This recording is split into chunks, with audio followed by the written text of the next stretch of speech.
La cuestión es que, em, ¿cuál es la otra, digamos, como teoría importante aquí? Sí, bueno, después de estos vinieron otros que se llaman funcionalistas y bueno, los funcionalistas en pocas es lo que manifiestan que lo mental es como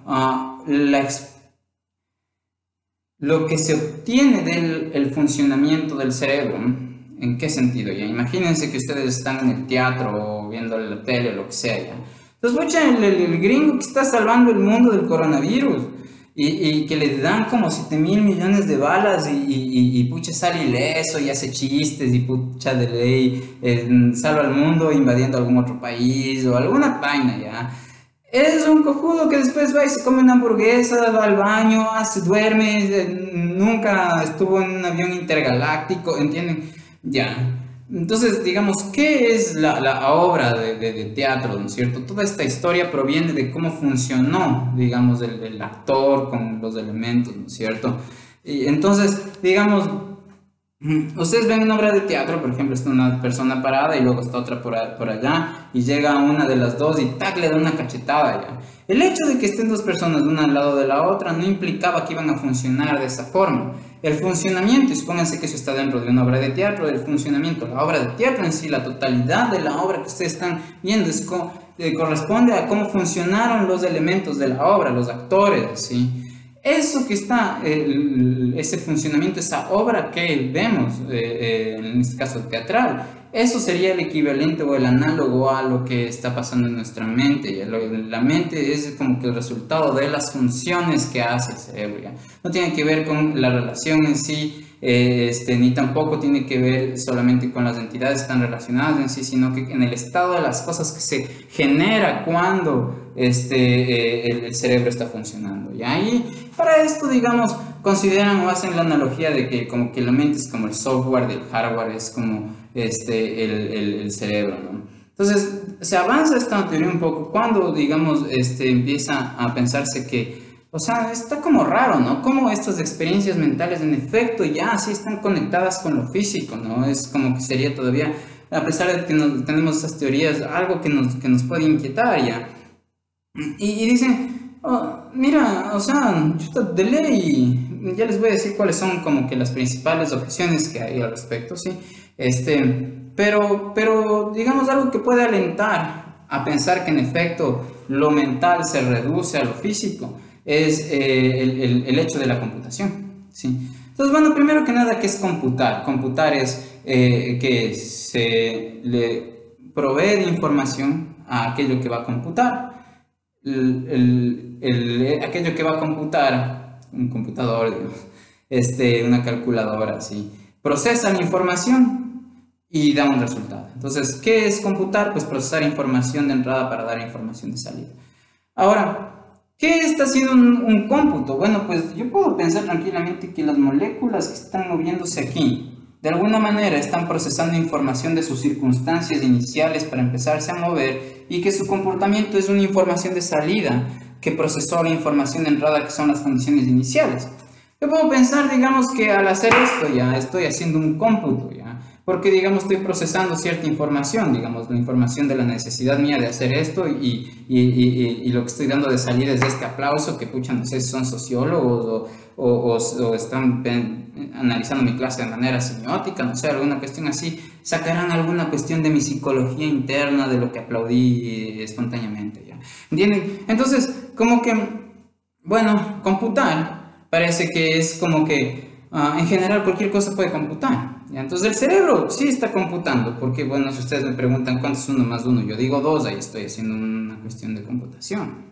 Ahora la cuestión es que la pregunta es, ¿será que, digamos, el pensar es solamente computar? ¿Sí? Y esta es una pregunta bien importante y es en pocas la esencia de la clase o de lo que les estoy hablando ahora, lo importante ya. La pregunta es, computar, solamente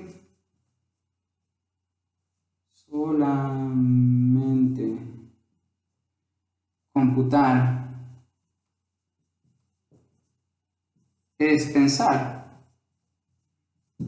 Entonces, claro, la gente que es como que tiene una habilidad para programar o tiene una habilidad para ver las estructuras matemáticas. Pucha, un niño coreano, no sé, chino, de 9 años, resolviendo así un problema para el cual necesita como 17 doctorados. Ya, o sea, digamos, la cosa es que uno dice, qué inteligente, ya, pucha, qué aspecto del pensamiento en realidad sí está ahí, o sea, no, de ley es una persona que tiene un talento, un niño de 9 años resolviendo ecuaciones diferenciales parciales, obviamente, de ley, pero digamos, podríamos decir que hay una actividad ahí sobresaliente del pensamiento y qué aspecto del pensamiento es el que está sobresaliendo ahí. Eso es como lo importante. Digamos, solamente computar es pensar, bueno, si fuera así la respuesta, entonces pensaríamos que cuando las inteligencias artificiales están desarrollando, en realidad están pensando, ¿ya? Cuando, digamos, lograron que gane el Jeopardy, que es un concurso de preguntas, ¿no? Así como que, Simón Bolívar, al mando del Ejército de Liberación Bolivariana estuvo y entonces la gente como que, digamos, no eran preguntas que solamente eran de conocimiento, sino que tenían que un poco como que ir infiriendo y eso ya. Y por el 2000, no sé, creo que es 11, ya logran generar un computador que le gana al campeón del Jeopardy. Y después hicieron que un computador le gane, claro, en el ajedrez de hace tiempo, pero en un juego que es como que de los que se dice que necesitan como que un montón de imaginación y que es como que por poco y así tiene sus rituales y eso que es el juego Go. Este juego también ya fue vencido el ultracampeón mundial por un computador, ¿ya?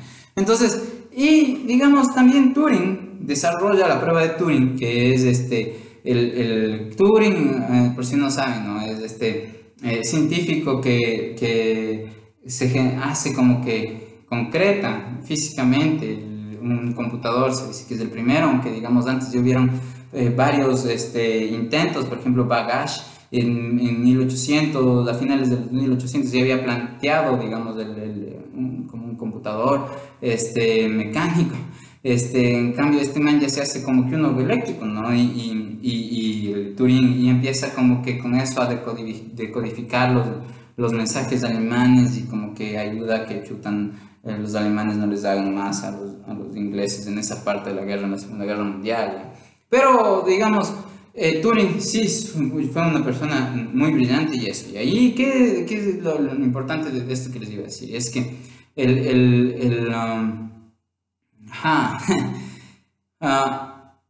este acto de computar en la prueba de Turing, lo que nos dice es esto ya. Si es que ustedes, digamos, cogen a los mejores, no sé, ingenieros de sistemas, ¿ya? Y les ponen en un chat como con un chatbot, pero ustedes no pueden distinguir entre si es que el que le está respondiendo es una persona o es un humano, ¿no es cierto? Entonces habrá pasado la prueba de Turing. Y la cuestión es que cada vez es menos distinguible cuando en realidad uno, digamos, pónganse que ahorita no me ven la cara ni nada y oyen mi voz y me hacen preguntas y yo respondo o alguna cosa y de repente ha sido un programa, ¿cachan? Está foco de leyes como que chutan. Ya no puedo distinguir, ¿no es cierto?, entre un humano y una persona. Y aquí viene una cosa, ¿no? O sea, por ejemplo, si en algún punto lo encontraban un poco de sentido al poder inferir algo mental en base del comportamiento, pues ahí no tendrían más que concluir que simplemente es verdad, ya, de que el computador estaría pensando, ¿sí? O que esas máquinas en efecto estarían pensando al computar. ¿Por qué? Porque su comportamiento es como si sí lo estuvieran haciendo, es decir, es indistinguible con el de una persona que está pensando, ¿no? Entonces, ya, eso sería como que la visión computacional de pensamiento, ¿ya? Entonces, solamente computar es pensar. Bueno, el ser humano sí hace cómputos, pero yo sostengo y además hay una especie de convención implícita de que la respuesta a esto es no, ¿ya? Yo sé que de ley pueden haber un montón de personas dentro de lo que es programación, ingeniería, inteligencia artificial, científicos puros, ¿sí? Es como que dicen, bueno, loco, no, o sea, el que está confundido eres tú, porque, digamos, no sabes de ciencia, y la ciencia es y te muestran los artículos que tienen, ya. Entonces uno puede ser muy bueno otra vez en su campo del conocimiento, sí, pero no significa que desconozca de otros. Y en particular en este caso, más que decirles yo que la respuesta es pues no, veámoslo a través de los siguientes ejemplos. Y digamos, más bien solo voy a dar el ejemplo de la habitación china de John Searle. Entonces, para responder esta pregunta, bueno, voy a darles dos ejemplos, el de la habitación china y el del cuarto de María, ¿ya? Entonces, John Searle. Miren, algunas cosas de lo que les estoy mencionando, obviamente ya están contenidas en otros cuerpos de conocimiento, en otros videos, en otras clases, ¿ya? Entonces, John Searle, que es un filósofo analítico, yo estudié la corriente analítica de la filosofía, tiene sus clases, las que dio en Berkeley, las tiene en el YouTube, ¿sí? Entonces, mi recomendación es que si quieren abordar más acerca de estos temas, pues vayan a eso, ya va a estar eso estará en el link del material subido, ¿no es cierto?, al Moodle, ¿sí? Entonces ahí pueden ver, digamos, más bibliografía y referencias donde abordar más estos temas si ustedes quieren, ¿ya? Entonces, justo John Searle propone el experimento de la habitación china, ¿no? Entonces, la habitación o cuarto chino. Ya. Y recuerden, la pregunta es, ¿pensar es computar y nada más? Sí, esa es la pregunta. Entonces, ya, ¿qué es lo que dice el John Searle, ¿no? Entonces, él dice, imagínense que estoy en un cuarto encerrado, ¿ya? Entonces, digamos, el man está en un cuarto, ¿sí? El man está aquí, ¿sí? Y la cosa es que debajo de la puerta alguien le mete un papel, ¿sí? Con símbolos chinos. Entonces, digamos, aquí está el papel, ¿no es cierto? Y tiene, pucha, no sé, este cuadrado, este símbolo, digamos que símbolo chino. Pucha, no sé, tiene más símbolos, no sé, así o una cosa así, etcétera, ya está lleno de símbolos chinos, ¿sí? Y la cosa es que él, lo único que con lo que cuenta, digamos, esto entra debajo de la puerta, ¿sí? ¿Ya? Alguien le mete estos símbolos chinos, ¿sí? Digamos, voy a poner otritos para poder mostrar un poco la idea a qué me refiero, ¿sí? Así, luego, ya, algo de así, ya, supónganse que es así. Y entonces, ¿qué es lo que es? La persona que está acá adentro no sabe nada de chino, o sea, digamos que esta persona está en el mismo estado interno, digamos, objetivo, su vida mental, el momento que coge el papel y de esto es el mismo que ustedes tienen. O sea, es como que son símbolos nada más, son manchas, ¿sí cachan? Pero además de eso, en el cuarto tiene, digamos, un libro, un manual, sí, este es el manual, donde, digamos, dice, el manual lo que indica es, mira, si usted tiene este símbolo de aquí, que es el que está acá, usted coge una hojita y en la hojita devuelva este símbolo, ¿ya? O, por ejemplo, les dice, devuelva este símbolo, ¿ya? ¿Sí? Si usted ve esto, devuelva tal otro símbolo. Si usted ve este, devuelva tal. Y si ve esta cadena de símbolos, devuelva tal otra cadena de símbolos. ¿Me entienden? Entonces, digamos, ¿qué es lo que estaría pasando ahí? A este de aquí, este manual, lo que me dice es, mira, en vez de este símbolo, cada vez que le veas, tú tienes que hacer un papel, que también vas a pasar por debajo de la puerta, donde en vez de este símbolo, lo que tienes que hacer es poner esto. En vez de ese símbolo tienes que, por ejemplo, poner esto. Y en vez de este símbolo tienes que poner, digamos, ¿ya? En vez de este símbolo, por ejemplo, tienes que poner así, ¿ya? Ya, supónganse.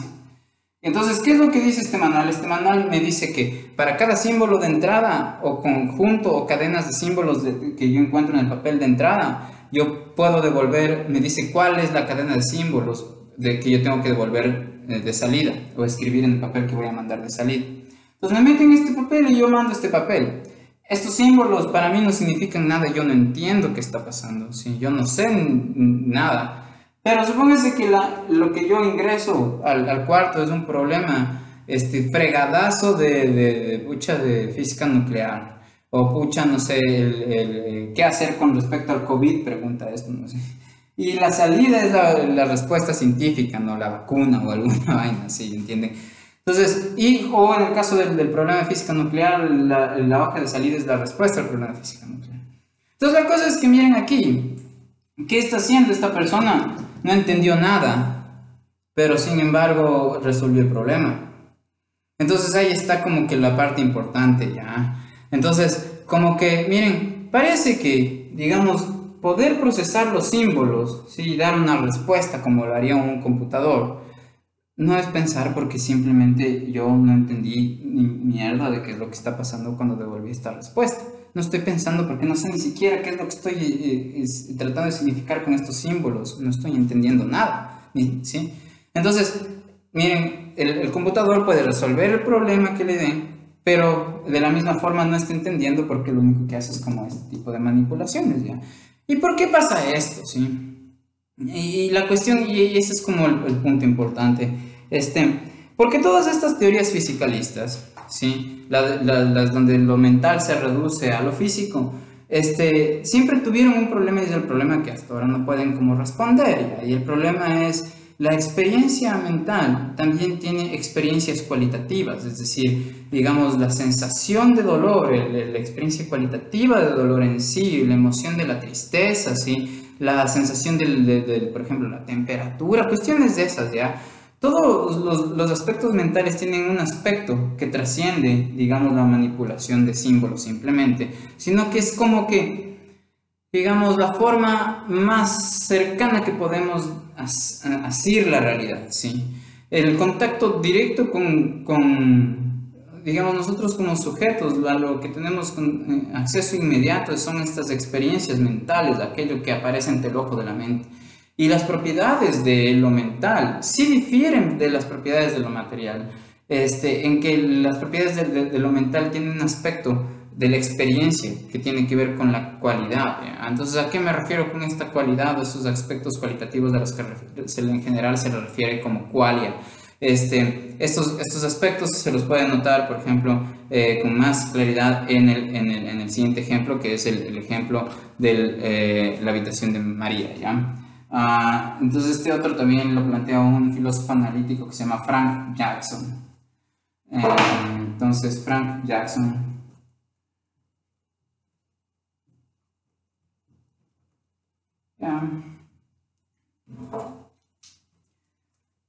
hace el experimento del cuarto María. Entonces este experimento de la habitación china que les acabo de demostrar, lo que intenta es decir, mira, la respuesta a la pregunta, pensar es computar, solamente es computar, la respuesta a eso es no. Sí, porque hay un aspecto del entendimiento que no tiene que ver con la manipulación de los símbolos. ¿Ya? Esta manipulación de los símbolos en general se refiere a la sintaxis, ¿sí? Mientras que, digamos, hay un aspecto de la semántica, el significado, ya que en cambio está relacionado no a estas, digamos, manipulación sintáctica. Esta manipulación sintáctica nos es relevante en las matemáticas, obviamente, porque, digamos, la forma más aguda de tener una especie de manipulación sintáctica es justo la lógica, y las matemáticas están basadas en la lógica.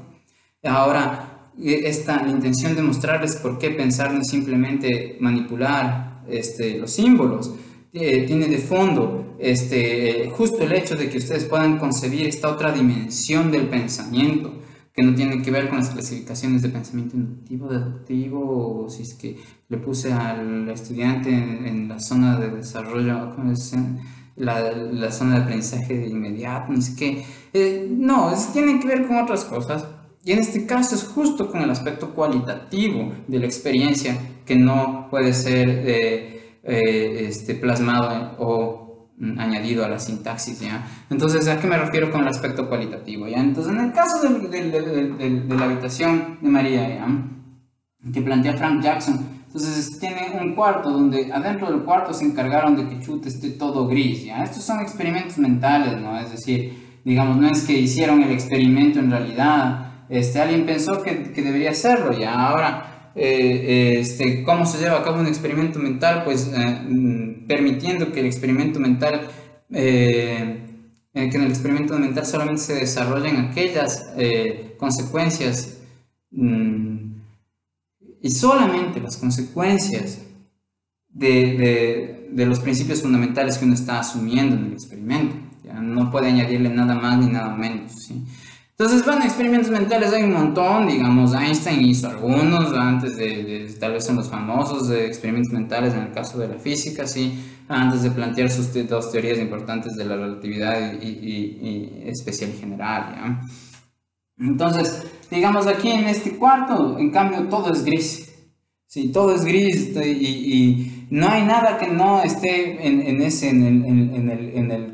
el matiz de los grises, ¿no? En la paleta de los grises. Todo es gris, distintos grises, ¿no? Entonces, aquí, digamos, estuvo todo el tiempo, logró vivir una persona, ¿sí? Desde niña estaba esta persona María, ¿sí? En el cuarto, pucha, y es una científica superdotada ya. Y es una científica superdotada al punto de que conoce todos y cada uno de los aspectos del funcionamiento físico, del estado del arte de la física, ¿ya? Entonces, la man conoce todo lo que hay que saber acerca de la luz y los colores desde el punto de vista físico, ya sabe todo lo que hay que saber acerca de ciencias cognitivas, del funcionamiento del cerebro, de cómo es que la luz entra a los fotorreceptores de la retina y de ahí pasa a digamos, al compartimiento B1 del cerebro y en el B3 empieza a configurarse la imagen, cuestiones de esas, ya ella sabe absolutamente todo de eso, ¿sí?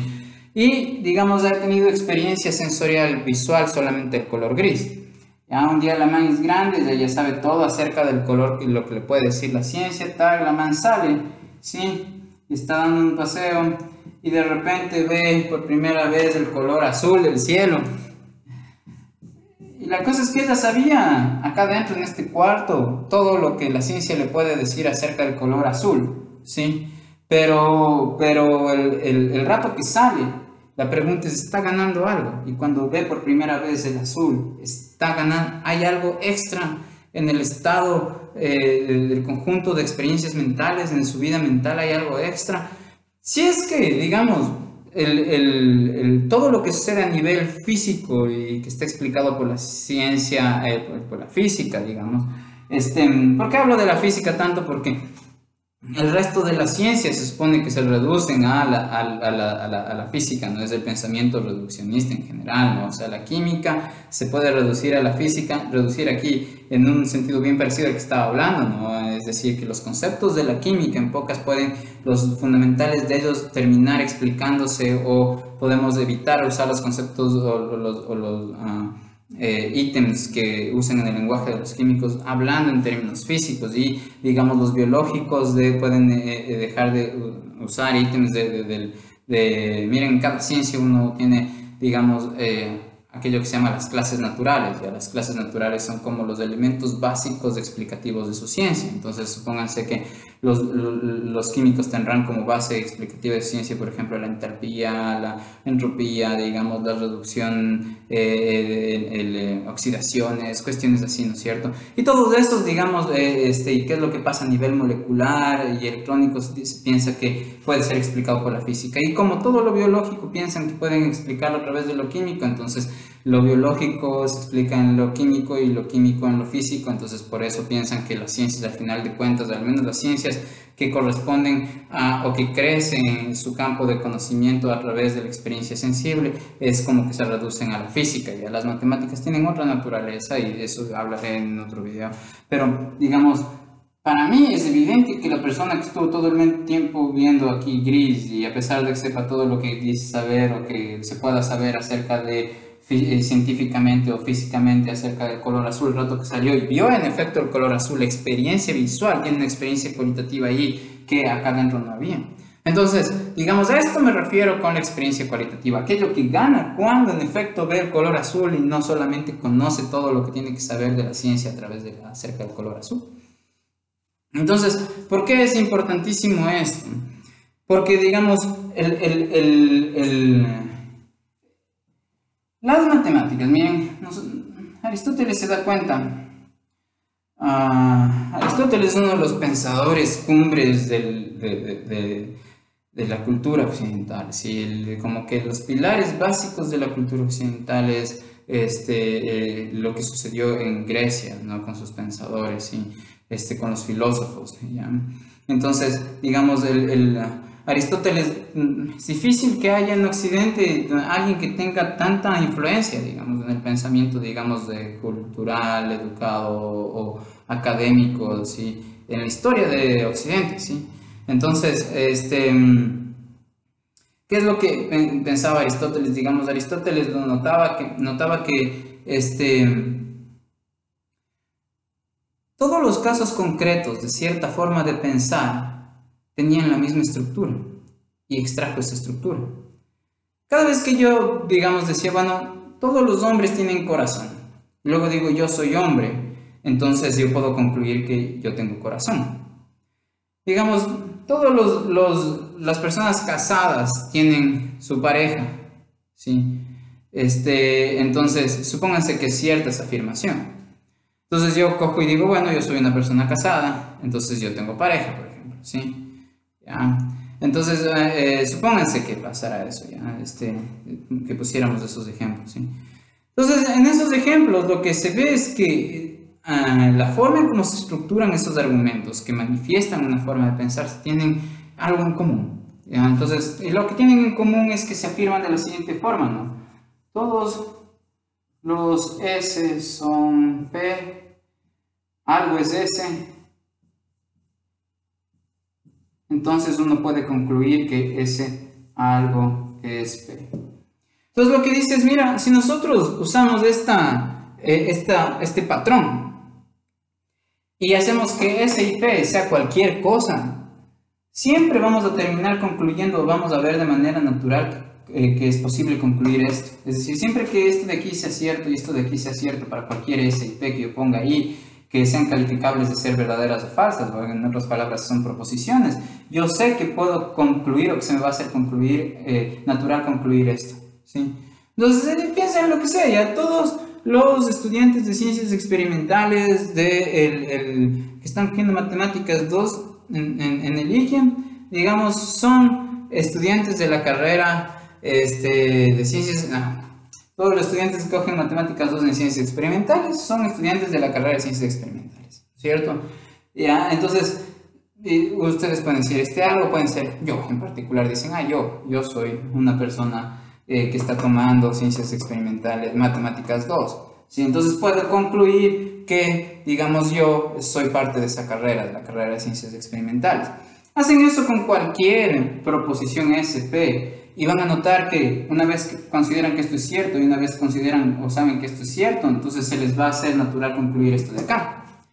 Entonces, cuando yo hago esto, miren, lo que estoy haciendo es alejarme de los casos concretos. ¿Por qué? Porque lo que estoy haciendo es más bien considerando todo lo que tienen en común todos esos casos concretos y estoy hablando acerca de eso y eso es su estructura, ¿sí? Entonces Aristóteles se dio cuenta que digamos, a través de la semántica yo puedo simular o motivar los procesos que estoy teniendo cuando pienso, ¿sí?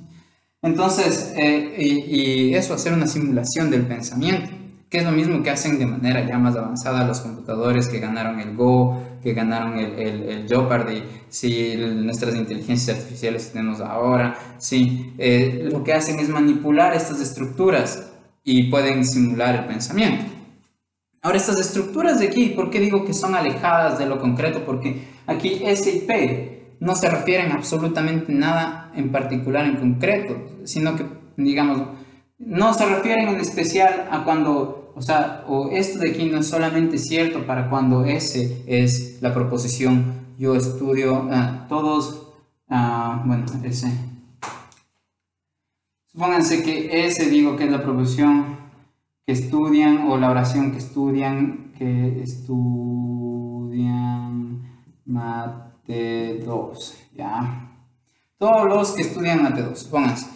Ya, entonces a esto me refiero a que esta estructura, esto que estoy escribiendo aquí, estos símbolos, no se refieren a esta proporción o este estado de las cosas en particular, no se refieren a que alguien en efecto esté estudiando matemáticas 2 o que alguien no esté estudiando, a ningún evento que pasa, no se refiere a ningún en concreto. El referente de este S y de este P no es ningún evento en particular, concreto, que sucede en el espacio-tiempo, es cualquier, ¿sí? Entonces, digamos, no me refiero, por ejemplo, cuando yo diga, todos los ciudadanos van a tener que salir a morir desde el 4 de mayo. ¿Ya? Entonces, ahí, digamos, eso es una especie de regla que no se aplica particularmente para Juan Carlitos Villacred. O sea, si no, no es una regla que se refiere a mí, sino que se refiere a cualquiera que caiga en, digamos, la característica de ser ecuatoriano, por decirlo así, ¿sí? Entonces, en este caso, digamos, el S no se refiere a un objeto en particular, sino que va a servir el S y el P para cualquier proposición que se genere, ¿sí?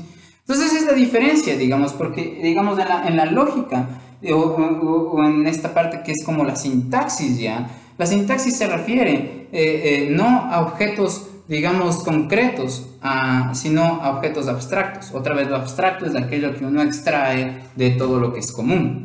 Entonces, digamos, si yo extraigo extraigo lo común, perdón, extraer lo común de distintos casos concretos, ¿sí? Entonces, por ejemplo, si yo digo, bueno, ¿qué es el color rojo? Y entonces alguien dice, bueno, es todo lo que tienen en común todos sus objetos, y me muestra objetos que tienen distintas formas, distintos tamaños, pero que todos tienen el mismo color rojo, por ejemplo. Entonces ahí yo ya voy a saber a qué se refiere. Pero como, digamos, ese color rojo al que yo estoy concibiendo no es el que está, digamos, en esa cartera, ni tampoco en ese zapato, ni tampoco en ese televisor rojo, ni en esa mancha roja en particular, sino que se refiere a lo que tienen en común. Entonces, eso que tienen en común no está solamente, o no podemos decir que su ubicación es del zapato, o la forma o la superficie del zapato, o la forma y la superficie de la cartera, o la forma y la superficie de esa mancha, sino que, digamos, no está ni en ninguno de esos lugares y tampoco está en ningún momento, sino que está justo el abstraerlo, el sacarlo de la concretitud, ¿sí? ¿Y qué es lo que uno saca? Saca justo lo que es común, y eso no vive en lo concreto, en las cosas que están en el espacio y en el tiempo, sino que existe, pero más allá o trascendiendo esta parte concreta, digamos, no necesita estar justo que ese sea este estado de las cosas en particular, ya que estudien Mate 2. Si, digamos, el S es cualquier proposición, basta con que sea una proposición que va a funcionar. ¿Va a funcionar qué? Va a funcionar que ustedes van a tender a concluir esto en base de que den esto y esto como cierto, ¿sí? Entonces, la cuestión es que, miren, este estado de las cosas se presenta ante su mente como una especie de experiencia que está llena de cualidades, ¿sí? Esto que es concreto se presenta así, ¿ya? Como cuando yo topo esta cosa y se me presenta con algo de manera bien concreta a través de una sensación particular que estoy teniendo ahorita de dureza en la punta de mis dedos, ¿sí? Ahora, la cuestión es que cuando yo hablo de lo abstracto, cuando yo hablo de las estructuras, entonces ahí yo no me refiero, miren, a algo en particular o concreto, ¿sí? Entonces, miren, esto de computar tiene más que ver con la manipulación de estas estructuras que con la parte cualitativa de la experiencia.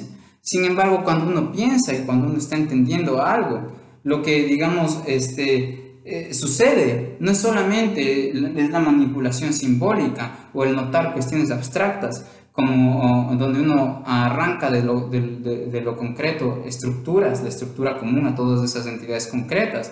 Digamos, también está la experiencia cualitativa, ¿sí? Entonces, cuando nosotros, digamos, estamos enseñando matemáticas, si bien es cierto, nos enfocamos en la manipulación simbólica, en la parte de la sintaxis, la razón por qué usar esas sintaxis, y el entorno de pensamiento para las personas que generaron los temas matemáticos que enseñamos, tiene una carga semántica, tiene unas cuestiones a nivel, digamos, de experiencia, digamos, hay aspectos de la experiencia cualitativa, que rodean el entendimiento y la formulación de estas estructuras formales, ¿sí? Y para poder tener un cabal de entendimiento y completo entendimiento de eso, es importante como que hacer explícito también o tratar de motivar al estudiante para que trate de asir a través no solamente de la manipulación simbólica, sino a través de la experiencia, a través de la experiencia cualitativa también, digamos, a través de la duda, por ejemplo, estos otros aspectos del campo de conocimiento humano que hemos desarrollado ya bastantes, un par de miles de años al menos, que es poderosísimo, que es nuestra formalización del lenguaje a través de, por ejemplo, las matemáticas, ¿sí? Entonces, digamos, en el siguiente video voy a empezar ya a hablarles acerca de lógica, ¿sí? Y un poco de filosofía del lenguaje, porque ambas están bastante relacionadas, ¿sí? Entonces, por favor, no olviden revisar las cuestiones de su Moodle, las preguntas que están ahí, y también ustedes, por favor, retroalimentenme constantemente eso, para ver cómo les puedo seguir ayudando. Entonces, les dejo. De aquí ya hago otro video partiendo acerca de la lógica y la formalización, ¿sí? Eso, entonces ahí nos vemos.